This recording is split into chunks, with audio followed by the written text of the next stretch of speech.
चलो आगे देखो, हम लोग आज पढ़ेंगे बायो सेवर्ट का नियम। इसमें लिखो पहले, चलो क्या होता है लिखो। सन 1820 ईस्वी में सन 1820 ईस्वी में फ्रांस के दो वैज्ञानिक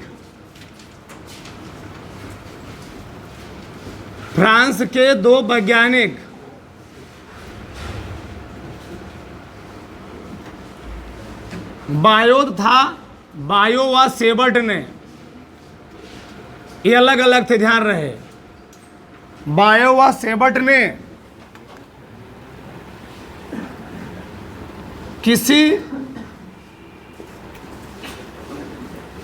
किसी चालक तार में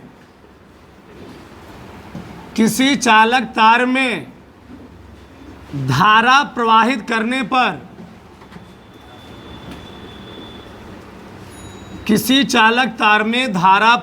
करने पर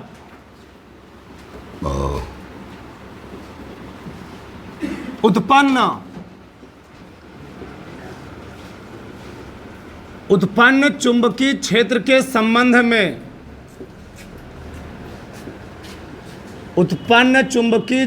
के संबंध में एक नियम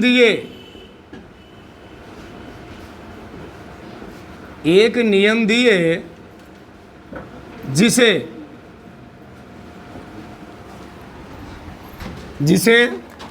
बायो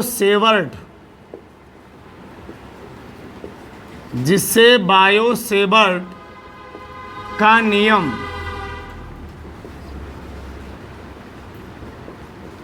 कहते हैं। ठीक, देखो ध्यान से, तो समझो यहां पर। वैसे हम लोग पढ़ चुके हैं, ये 1820 की बात हो रही है। उस समय ऑस्टेड ने बता दिया था कि किसी चालक तार में धारा प्रवाहित करने से उसके चारों तरफ क्या उत्पन्न होता है, मैग्नेटिक फील्ड। ठीक, तो बायो और सेवर्ट फ्रांस के दो अलग अलग वैज्ञानिक हैं, और इन्होंने क्या 1820 में ही क्या दिया जी, नियम दिया। क्या नियम दिया, उन्होंने क्या बताया? सन 1820 में फ्रांस के दो वैज्ञानिक बायो और सेवर्ट ने किसी चालक तार में धारा प्रवाहित करने पर उत्पन्न चुंबकीय क्षेत्र के संबंध में क्या दिए थे, एक नियम दिए थे, जिसको हम लोग कहते क्या है, बायो सेवर्ट का नियम। नियम तो कम इंपॉर्टेंट है कि जो इनका एप्लीकेशन है वो ज़्यादा इंपॉर्टेंट है, वो पेपर में हर साल पूछा आता है। इनका एप्लीकेशन, दो एप्लीकेशन होते हैं, सब पढ़ेंगे विस्तार से। ठीक, अब लिखना बंद करो, अब लिखो ध्यान से। चलो, तो मैं मान लेता हूं कोई चालक तार है, ये कोई चालक तार है। ठीक, बोलो मत, बस ध्यान समझो। इस चालक तार में आई एम्पियर की करंट फ्लो हो रही है। इस चालक तार की लंबाई मैंने एक चालक तार क्या मान लिया मैंने, एक्स और वाई। क्या मान लिया, एक्स और वाई। अगर मैं इस चालक तार में आई एम्पियर का करंट फ्लो कराता हूं, इस एक्स वाई चालक तार में आई एम्पियर का करंट फ्लो कराता हूं, तो मान लो, ठीक, तो जब इसमें आई एम्पियर का करंट फ्लो होगा, तो आई एम्पियर का करंट फ्लो होने से इस चालक तार के किसी डायरेक्शन में चुंबकीय क्षेत्र उत्पन्न होगा ना, किसी दिशा में वो चुंबकीय क्षेत्र उत्पन्न होगा। ठीक, मान लिया मैंने इस बिंदु पर ये कोई पॉइंट क्या है, पी है। इस चालक तार से कोई पॉइंट क्या है, पी है, और इस पॉइंट पी पर इस चालक तार के छोटे से भाग के कारण, कभी भी हम पूरे फिजिक्स की बात कर रहे हैं, कभी भी हम कोई चीज़ कैलकुलेट करते हैं, पूरा ले कभी नहीं कैलकुलेट करते हैं। पहले हम छोटे से भाग को क्या करते हैं, मानते हैं, फिर जब छोटे से भाग का निकल आता है तो ऑटोमेटिक बड़े से भाग का निकल आएगा। ठीक, तो मैं मान लेता हूँ इस चालक तार की अल्पांश भाग, ये अल्पांश भाग है, छोटा सा कोई भाग है, वो कितना है, डेल्टा यल है। ठीक, और इससे आर दूरी पर स्थित कोई बिंदु P है। क्या है? इससे आर दूरी पर स्थित कोई बिंदु P है। जब इस चलक तार में I करंट फ्लो होता है तो आर दूरी पर कोई बिंदु P है जहां पर चुंबकीय क्षेत्र उत्पन्न हो रहा है। किसके कारण? इस चलक तार में करंट फ्लो होने के कारण। तो कितना चुंबकीय क्षेत्र इस तार में प्रवाहित होने से बिंदु P पर उत्पन्न हुआ, यही हम लोग किसके नियम से ज्ञात करते हैं? बायो-सेवर्ट के नियम से, फ्लेमिंग के बाएं हाथ के नियम से, या मैक्सवेल के दक्षिणावर्त पेच के नियम से हम चुंबकीय क्षेत्र की दिशा ज्ञात करते हैं। लेकिन बायो-सेवर्ट के नियम से उस बिंदु पर कितना चुंबकीय क्षेत्र प्रोड्यूस हुआ हम लोग वो ज्ञात करते हैं। मैक्सवेल के पेच के नियम या दक्षिणावर्त पेच के नियम से चुंबकीय क्षेत्र किधर उत्पन्न होगा हम लोग ये ज्ञात करते हैं। लेकिन बायो-सेवर्ट के नियम से उस बिंदु पर कितना चुंबकीय क्षेत्र डेवलप हुआ हम लोग ये ज्ञात करते हैं।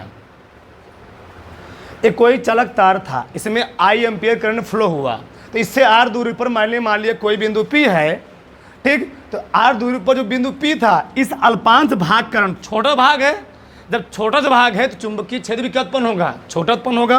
तो मान लिया इस अल्पांश भाग के कारण इस बिंदु P पर कितना चुंबकीय क्षेत्र डेवलप हो रहा है? Delta B। कितना मान लीजिए? Delta B। किसी कोई दिक्कत? एक कोई चालक तार है, चालक तार में जब करंट का फ्लो होगा, इसके चाहे इधर क्या उत्पन्न होगा? चुंबकीय क्षेत्र। अब चुंबकीय क्षेत्र का मान कितना होगा? उसका वैल्यू कितना होगा? वैल्यू 10, 5, 25 कुछ होगा वैल्यू ना। कितना वैल्यू होगा वही हम कैलकुलेट करते हैं किसके नियम द्वारा? बायो-सेवर्ट के नियम के द्वारा।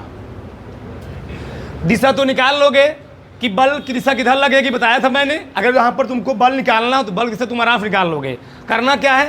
अंगुलियों को फैलाना चुंबकीय क्षेत्र की दिशा में, अंगूठे को फैलाना धारा की दिशा में, तो हथेली से धक्का देने दिशा दाहिने हाथ के नियम नंबर 2 द्वारा, दाहिने हाथ के नियम नंबर 2 द्वारा। एकदम विस्तार से दिशा के बारे में ज्ञान तुमको दे चुका हूँ। अब तुम ना पढ़ो तुम्हारी गलती है, एकदम मैंने विस्तार से समझा दिया है। अंगुलियों को फैलाओ चुंबकीय क्षेत्र दिशा में, धारी दिशा में अंगूठा, तो हथेली धक्का दे दिशा क्या हुई? चुंबकीय बल की दिशा। तो बल किधर लगेगा? अंदर की ओर। यानी बोर्ड के पीछे से यह तार हमको खींचेगा, यह तार हमको किधर खींचेगा? आगे खड़े रहेंगे सेफ रहेंगे, ये पीछे खड़े हो जाएंगे इसके, इस तार के, तो वहाँ हमको खींचने लगेगा। यही होता है मतलब कोई तार है उसमें करंट फ्लो हो रहा है, वो हमको आगे से खींचेगा, हमको पीछे से खींचेगा, हम लोग दिशा निकाल सकते हैं।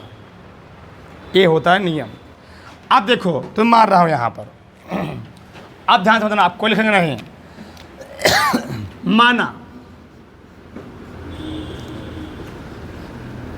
माना किसी चालक तार, माना एक चालक तार, ऐसे मानो,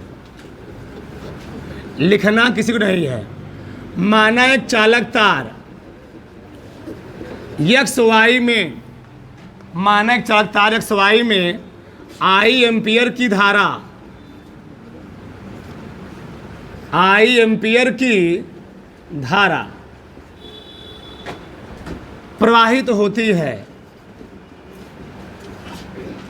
प्रवाहित होती है, तो चालक तार के अल्पांश भाग, ये अल्पांश भाग है, बहुत छोटा सा भाग है, तो चालक तार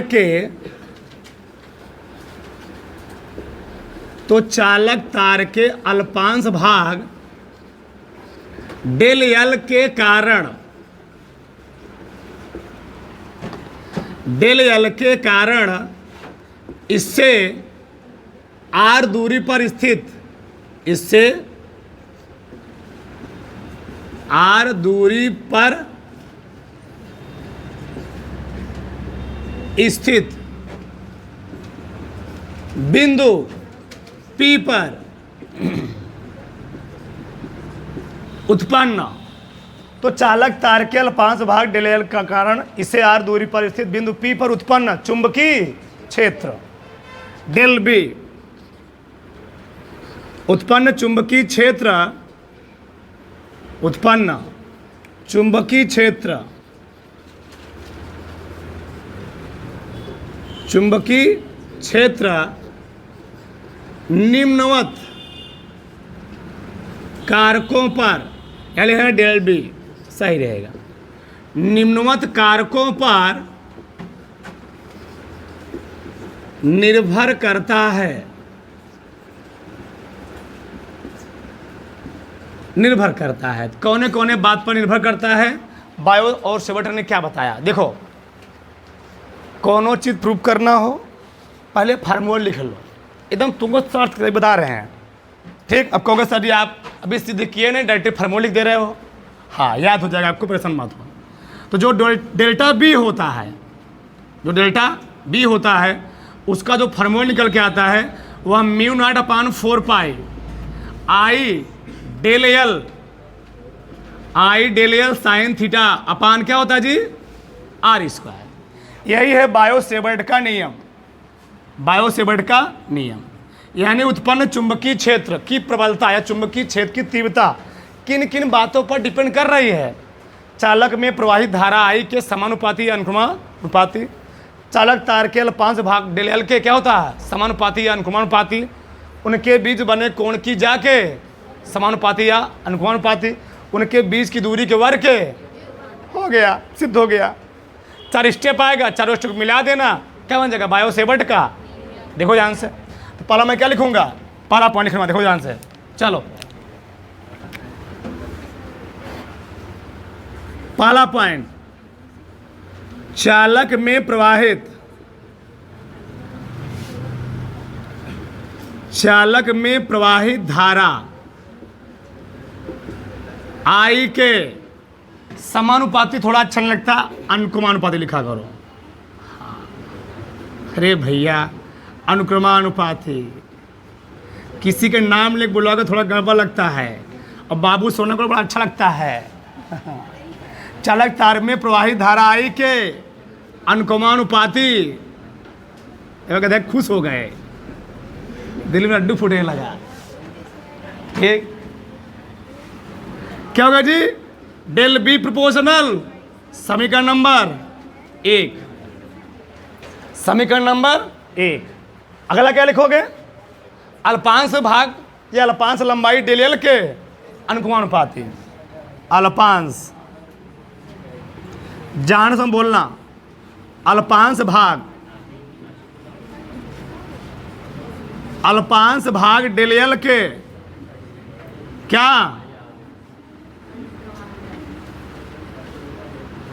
अनुक्रमानुपाती, अनुक्रमानुपाती होता है। क्या लिखेंगे? डेल बी प्रोपोर्शनल डेल, समीकरण नंबर 2। ये बताओ जो कोणवा बनेगा, यहां बनेगा थीटा।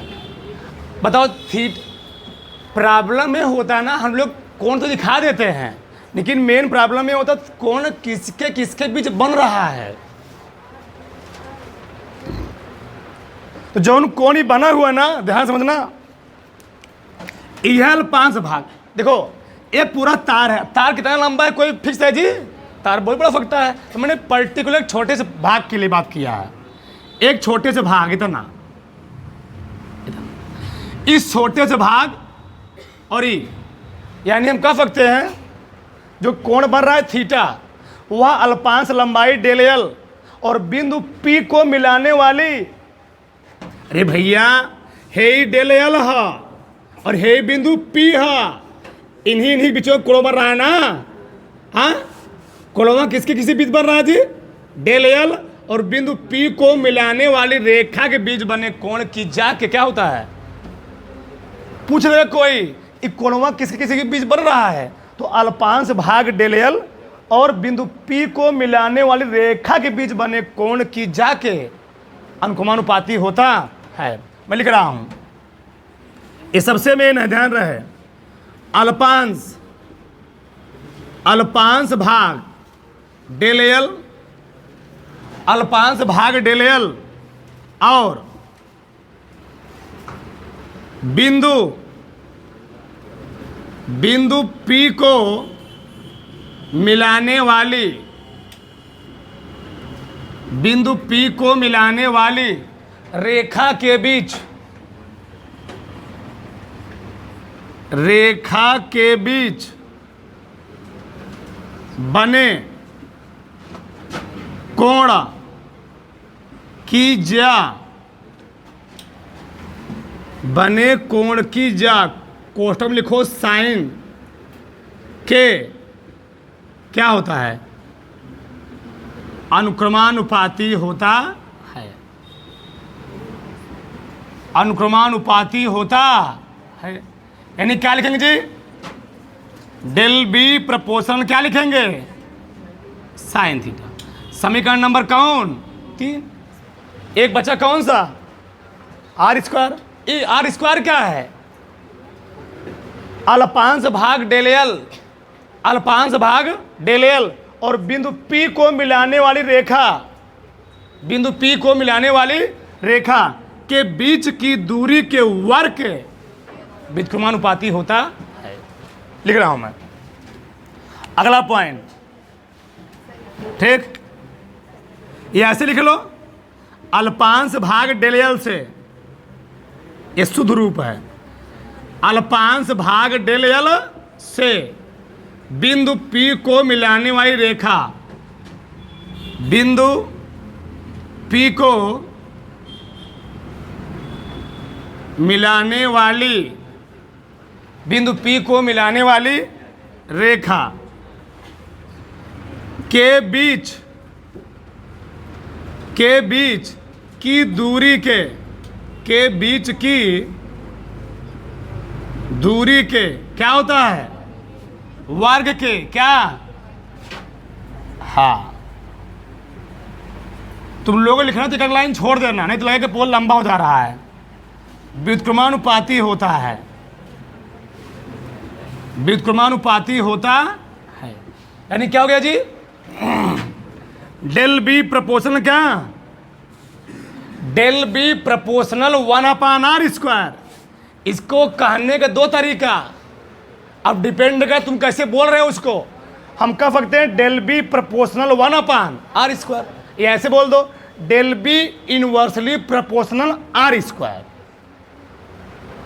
दो तरीके से बोलो, दोनों तरीके सही है, अकाट्य है। Del B proportional 1/r square और del B inversely proportional r square, बताया हूं ना, ठीक। अब देखो इस समीकरण कौन सा, 4। तो समीकरण 1, 2 और 3, 4 से लिख रहा हूं मैं। समीकरण 1, 2, 3 व 4 से, 4 से सब डेल बी है ना जी। तो डेल बी प्रपोर्शनल आई डेल्टा एल साइन थीटा बटे है आर स्क्वायर। इसको हटाओगे, एक कांस्टेंट लगाओगे, डेल बी बराबर के आई डेल एल साइन थीटा बटे आर स्क्वायर। जगह है नहीं, है नहीं दिख रहा है, पहले तो उतारो, फिर हम आगे बात करते हैं। उतार लो, उतारो फटाक से पूरा।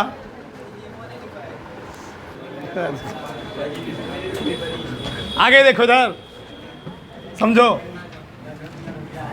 क्या लिखेंगे। जहां के बोलो मैं साथ रहो, सब लोग शांत। लिखेंगे जहां के नियतांक है, लिखना किसी को नहीं है। जहां के नियतांक है जिसका मान प्रयोगों द्वारा म्यू नॉट अपान 4 पाई प्राप्त होता है। ये भैया प्रयोग द्वारा प्राप्त होता है, तो रखो यहां पर, लिखो मत, भी देखो, बताओ तो क्या आ जाएगा। डेल बी बराबर म्यू नॉट अपान 4 पाई इंटू आई डेल एल साइन थीटा बटे जी ये आ गया बायो सेवर्ट का नियम का निगमन हो गया, खत्म। प्रश्न उठता है म्यू नॉट क्या है? म्यू नॉट है निर्वात की चुंबकशीलता। जहां म्यू नॉट निर्वात की, चाहे निर्वात लिखो चाहे वायु, ऐसे लिख लो, म्यू नॉट वायु या निर्वात की, वायु या निर्वात की। इसके पहले तुम लोग पढ़े हो विद्युतशीलता, ये क्या है? चुंबकशीलता। चुंबकशीलता है, इसका जो मान निकाल रहा, देखो यार, यानी डेल बी म्यू नॉट अपान 4 पाई जो मान होता है वह होता है 1 गुणे 10 घाते -7। डायरेक्ट लिख सकते हो, तो क्या है बताओ? आ जाएगा आई डेल एल साइन थीटा बटे, ये आता है सही रूप में फार्मूला, ठीक। इसका पूरक मान यही है, यानी म्यू नॉट अपान 4 पाई का मान कितना होता है? 10 घाते -7। रुके रख में, देखो यार, इसका मैं आत्रक मात्रक विमर्श सब निकालता हूँ, 2 मिनट रुके रहो बस। चलो, डायरेक्शन यानी दिशा निकाल लोगे आराम से, बोलो बस, शांत रहो। चलो,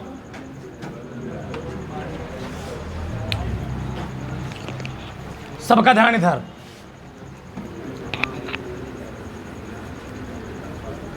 चुंबकशीलता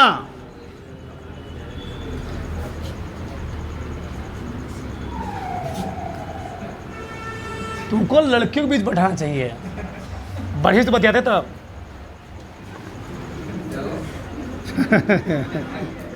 चुंबकशीलता का मात्रक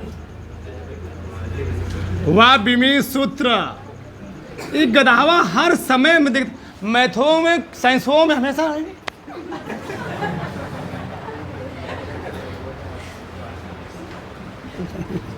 बोरा कोई नहीं मारने का, कि सही लड़की के ऊपर बोल रहा है, लड़की में से बोलते रहती है मात्र बिमी सूत्र।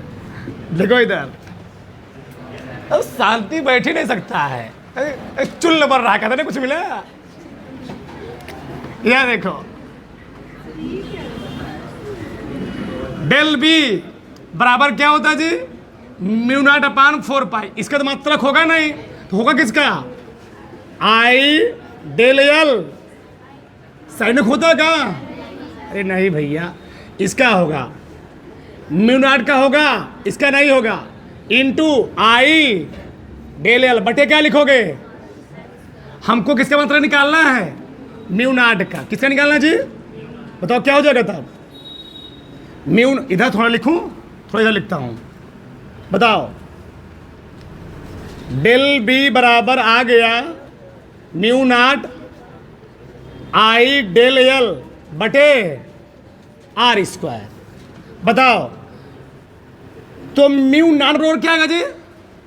इसका गुणा इसमें ना, डेल बी इंटू बटे आई डेल एल। इसका मैंने 5 मात्रा लिखवाया हुआ है, 5 ठो। चलो, पहला में लिखवाया टेस्ला, क्या लिखवाया था? टेस्ला। ये क्या है? दूरी है, दूरी मात्रक मीटर स्क्वायर बटे धारा है, धारक मात्रक। अब इतना ना जानकारी तो पढ़ाई लिखाई छोड़ दो, इनटू लंबाई है, लंबाई की मात्रक मीटर। सही है? 1 मीटर से 1 मीटर क्या हो गया? कट गया, क्या हो गया बताओ? टेस्ला, 1 मीटर बचा है, टेस्ला इंटू मीटर प्रति एम्पियर। ये आ गया निर्वात की चुंबकशीलता का मात्रक। बीमा में निकाल देते हैं, ये मात्रक आ गया, ठीक। बीमा निकालते हैं, अभी लिखा नहीं है, म्यू नॉट की बीमा। देखो ध्यान से, तो del B into r square बटे आई डेल एल। देखो यहां पर प्रॉब्लम क्या होगा, तुमको बी का मात्रा निकाल, बी का बीमा निकालना होगा। सब लिखवाऊं कि तुम निकाल सकते। देखो यार, तो लोग जानते हो एफ बराबर होता है आई बी एल साइन थीटा ना।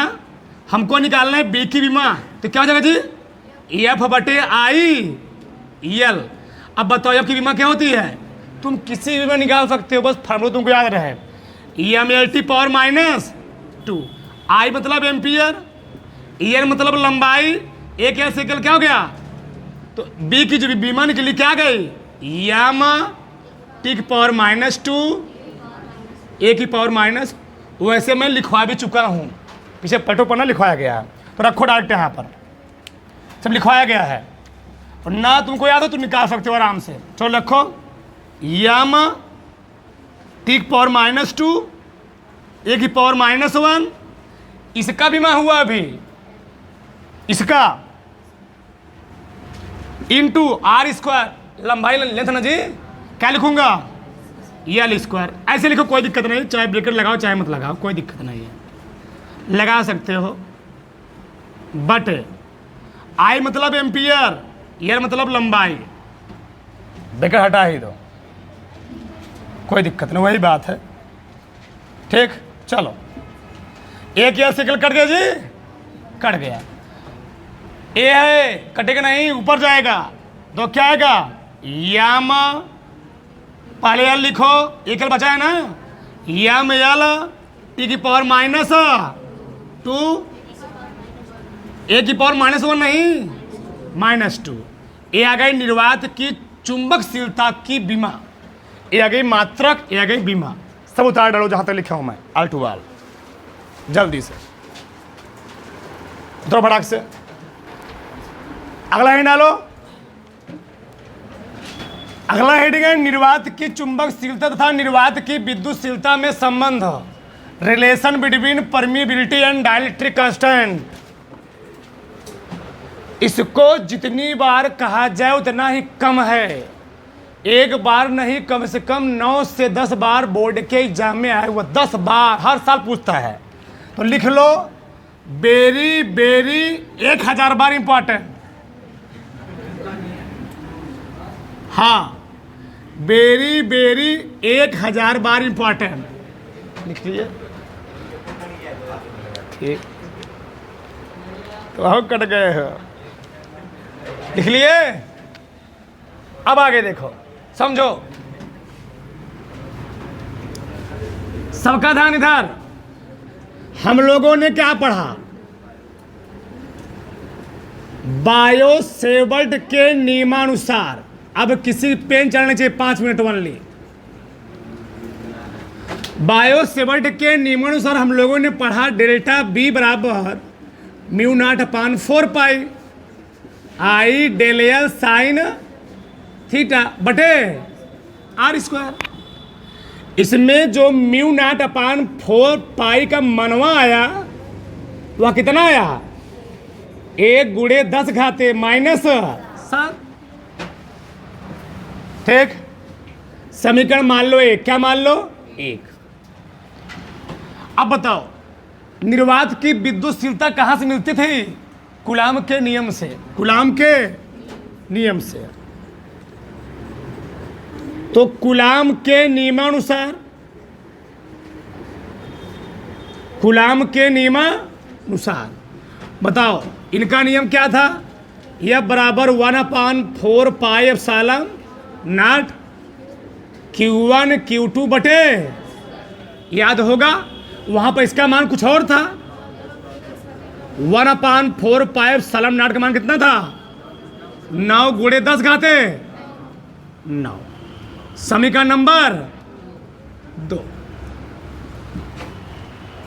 इतना इंपॉर्टेंट है, कभी कभार IIT में पूछ लेता है कि म्यू नॉट करडी में म्यू नॉट और करडी में एप्सिलॉन नॉट का मान कितना होता है, उसका मान किसके बराबर होता है। अभी देखना तुम लोग कितना मजेदार चीज निकलेगा। ठीक, ध्यान रहे, समीकरण 1 और समीकरण 2 से भाग दो, बोलो मत। आधा में लिख रहे हैं कहाँ, समीकरण 1 में समीकरण 2 से क्या करने पर जी, भाग देने पर। जब समीकरण 1 में समीकरण 2 का भाग दोगे तो क्या मतलब निकलेगा, तो म्यू नॉट बटे 4 पाई बटे क्या जी 1/4 पाई एप्सिलॉन भाग, बताओ क्या लिख रहे हो, 1 गुणे 10 घाते माइनस बटे 9 गुणे 10 घाते 9। अच्छा मैं इसको सही लिखूं तो लिखूं क्या, म्यू नॉट बटे 4 पाई गुणे 4 पाई एप्सिलॉन नॉट बटे 1 10 घाते 7 नीचे लेकर आओ तो 1 बटे 9 गुणे 10 घाते 9 गुणे 10 घाते 7। ऊपर प्लस में था ना जी, जो माइनस में 4 पाई क्या हो गया, क्या आया, mu naught into epsilon not बराबर 1 बटे 9 गुणे 9 7 16। जगह नहीं, थोड़ा मैं इधर लिखता हूं, आप देखो ध्यान से। तो आ गया mu naught into epsilon not बराबर बटे, इसको मैं क्या लिख सकता हूं, इसको मैं लिख सकता हूं 3 गुणे 10 घाते 8 का स्क्वायर। ये तुमको कुछ याद आओ कि कुछ है, ये क्या जानते हो, निर्वात में प्रकाश की चाल का वेग है, निर्वात में प्रकाश की चाल का वेग कितना होता है, 3 गुणे 10 घाते 8 मीटर प्रति या 3 लाख किलोमीटर प्रति सेकंड। इसी हल को कितना आएगा, 3 लाख किलोमीटर प्रति सेकंड, यानी यही है सी का मान, यही किसका मान है, सी स्क्वायर। क्या गया, सी स्क्वायर को इधर लेकर इधर नीचे लेकर जाओ तो क्या हो जाएगा बताओ, सी स्क्वायर बराबर 1/म्यू नॉट एप्सिलॉन नॉट, यह सी बराबर क्या देगा 1 कड़ी में म्यू नॉट एप्सिलॉन।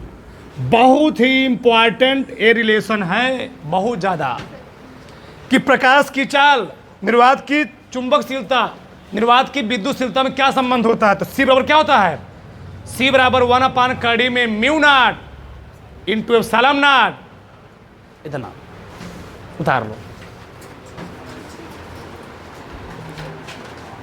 उतारो फटाक सब। Lights, camera, action.